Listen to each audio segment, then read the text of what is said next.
মাঘের শুরু থেকেই যেন গা এলিয়ে দিয়েছে শীত। না আছে তার দাপট, না আছে আমেজ, বরং এবছর উষ্ণ মাঘই দেখছে বঙ্গবাসী। হাওয়া অফিস সূত্রে খবর, পশ্চিমী ঝঞ্ঝা আর কুয়াশা উত্তরে হাওয়ার পথে বাধা হয়ে দাঁড়িয়েছে। সোমবার থেকে তাই ঊর্ধ্বমুখী পারদ। আগামী দুদিনে উষ্ণতা আরও অন্তত 2 থেকে 3 ডিগ্রি সেলসিয়াস বৃদ্ধি হবে বলে পূর্বাভাস দিচ্ছে আবহাওয়া দফতর।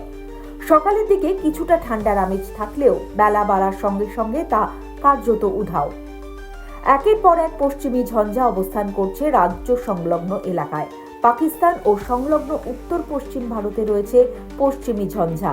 নতুন করে আরও 2টি পশ্চিমী ঝঞ্ঝার দাপট দেখাতে চলেছে সোম এবং বুধবার। কোমরিন এলাকায় রয়েছে ঘূর্ণাবর্ত।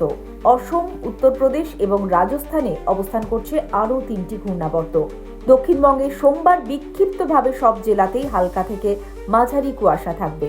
ঘন কুয়াশা থাকতে পারে খুব সকালে নদিয়া, মুর্শিদাবাদ, বীরভূম, পূর্ব ও পশ্চিম বর্ধমান জেলায়।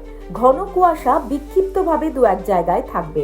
কলকাতা সহ বাকি জেলাতে সকালের দিকে কুয়াশার সম্ভাবনা। আজ থেকে কমবে শীতের আমেজ, তবে সকাল এবং সন্ধ্যার দিকে শীতের আমেজ বজায় থাকবে। কলকাতা ও সংলগ্ন এলাকার ক্ষেত্রে সর্বনিম্ন তাপমাত্রা থাকে 13 ডিগ্রি সেলসিয়াস। পশ্চিমের জেলাগুলিতে তাপমাত্রা 9 থেকে 11 ডিগ্রি সেলসিয়াস। উত্তরবঙ্গের বেশ কয়েকটি জেলায় ঘন কুয়াশার সতর্কবার্তা। ঘন কুয়াশায় দৃশ্যমানতা 50 মিটারের কাছাকাছি নেমে আসতে পারে। ঘন কুয়াশার সতর্কতা চলবে আরও 2 দিন। উত্তরবঙ্গের দার্জিলিং, জলপাইগুড়ি, কোচবিহার এবং উত্তর দিনাজপুরে ঘন কুয়াশার সতর্কতা।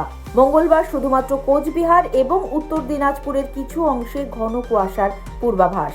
উত্তরবঙ্গের সর্বনিম্ন তাপমাত্রার কোনো হেরফের নেই আগামী 5 দিন।